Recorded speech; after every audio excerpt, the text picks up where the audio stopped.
Alamin ang latest weather update ngayon dito sa Sir Aris Official Weather News Today. Lukuyan po na dalawang atmospheric systems na nakakaapekto sa atin sa Pilipinas. Isa po dito yung tinatawag na northeasterly wind flow. Ito po ay parang hanging amihan, pareho po sila ng direksyon ng hangin, pero mas weaker po itong northeasterly wind flow at yung baba ng temperatura o yung lamig na dala ng northeasterly wind flow ay hindi kasing lakas ng hanging amihan. Ito pa ay magdadala ng maulap na kalangitan na may kasamang may hinang pagulan or pag-ambon dito po sa eastern part ng northern Luzon. Sa kabilang banda naman po, easterlies ang nakakaapekto sa atin na natitirang bahagi ng bansa, kasama po dyan yung Metro Manila.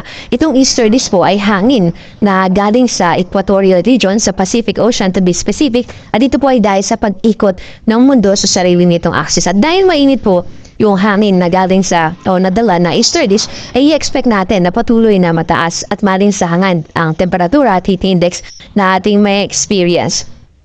Lalo na po sa mga lugar na malapit sa coastal area, sa urbanized area, at sa mga mabababa po yung elevation. Kasama po dyan yung Dagupan, Pangasinan, Virac, Catanduanes, at sa Zambales.